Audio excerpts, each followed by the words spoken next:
Most men over 50 don't miss signs of a woman's interest because they're clueless or slow.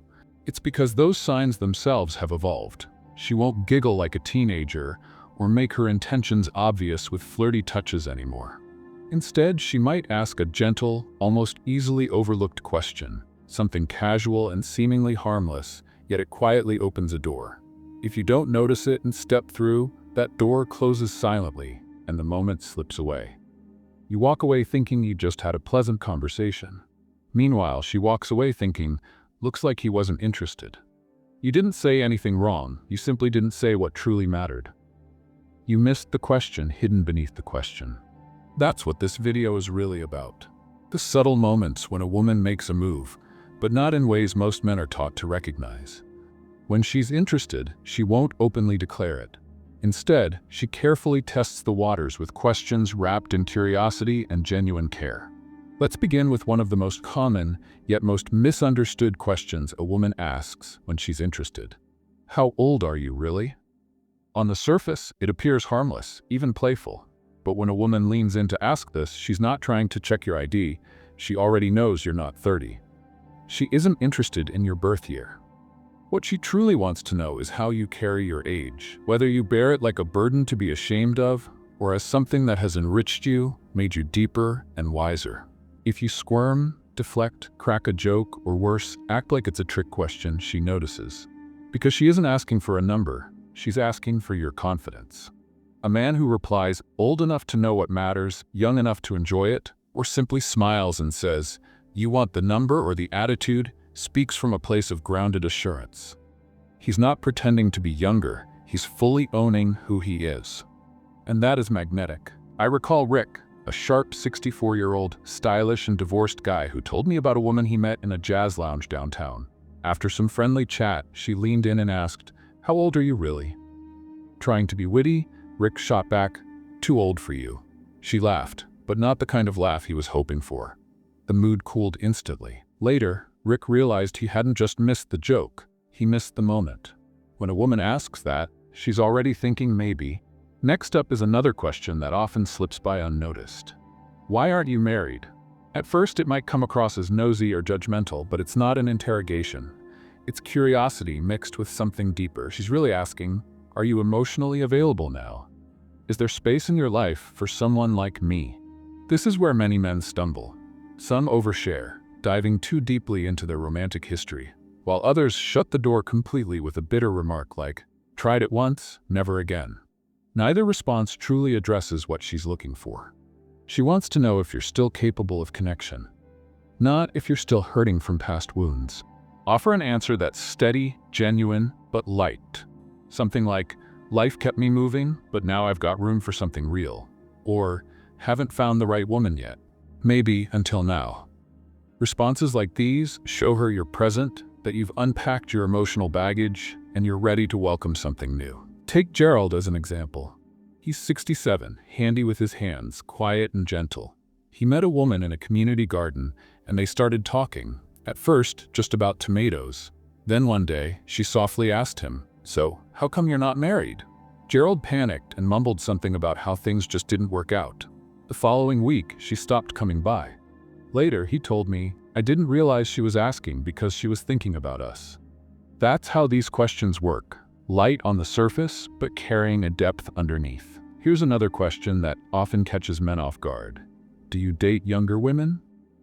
Some men puff up their chests and take it as a compliment, while others get defensive and brush it off with self-deprecating remarks. But she's not looking for bravado or a punchline.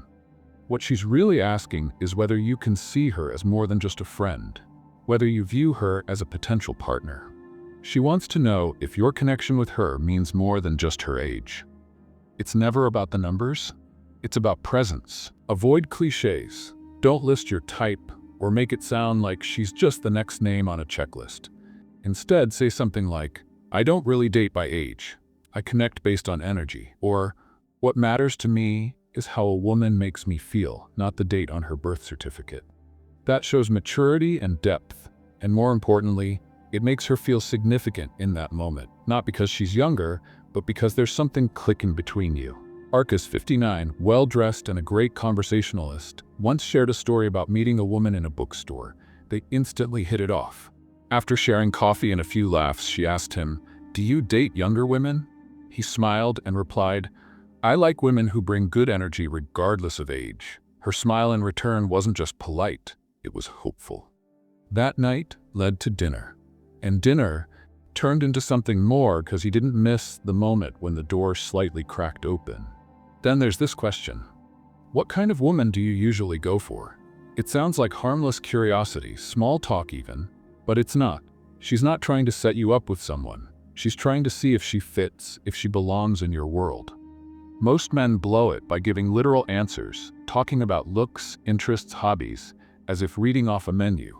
But what she really wants to hear is, "Am I enough for you?" The better answer highlights traits any good woman might have. Someone kind, curious, able to laugh when things get tough. When she hears that, she's not just comparing herself to others, she's imagining herself fitting into your life. I remember Elliot, 62, a retired firefighter, who was asked this question by a woman he met volunteering. Without much thought, he said, "Someone who makes the space feel peaceful just by being there."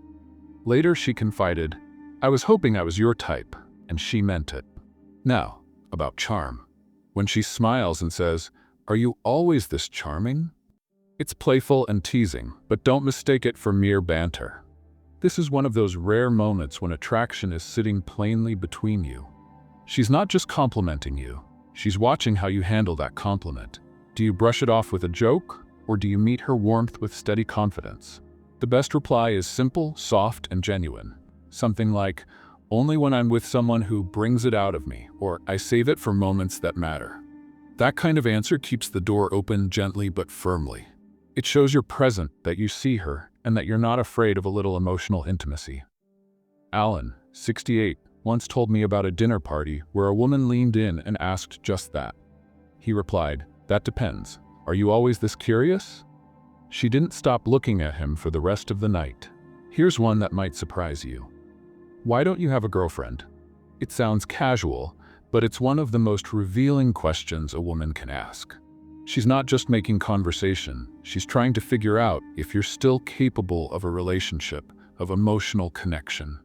If you answer with bitterness or resignation, she'll hear it loud and clear. Instead, respond with openness and possibility. Say something like, "I've taken my time, but I'm open to being surprised." Or, "I've been working on myself, and I think I'm finally ready for something real." William, 71, sharp and elegant, told me a woman asked him this at a gallery event. He looked her straight in the eye and said, "I've been learning to be a better man. Now I'm ready for a better kind of love." And that was all it took. Give an honest, clear, gentle reply. Something like, "I'd be lucky if I could." Charlie, 66, ex-military and no nonsense, told me about a walk he took with a woman he'd been slowly getting close to.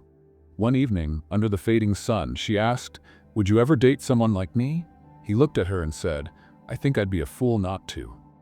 She took his hand and kept walking. That's how you meet a moment with grace. And don't forget, some of the biggest signs of interest don't come from words at all. They come from her body language, the way she leans in, how her eyes linger, a soft touch on your arm, or laughing a second too long at your jokes. These aren't accidents, they're signals. Subtle, but real. Daniel, 70, a widower, told me about a woman in his film club who used to sit closer and touch his hand during jokes. He thought nothing of it until she stopped. When that quiet warmth disappeared, he finally realized she had been waiting for him to notice, and the moment had passed. That's how nonverbal attraction works. Silent, yet powerful. And if you're not paying attention, it vanishes before you even know what you missed. So here's the truth. After 50, attraction doesn't shout, it whispers. It asks soft questions, it leans in with a smile. And when it does, your job isn't to perform. It's to notice, to show up, to meet her with honesty and warmth, not cleverness. When you do that, everything changes. Because you're no longer just another man, you become the man who makes her feel truly seen. If this message resonated with you, don't just think about it. Subscribe, like, and tap that bell so we can keep bringing real conversations to men like you.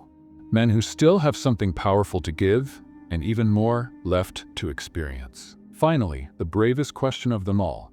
Would you ever date someone like me? This is as close to a confession as most women get.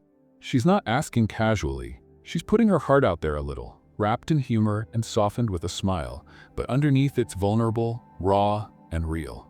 The wrong response, stalling, joking, or dodging, hurts more than you realize.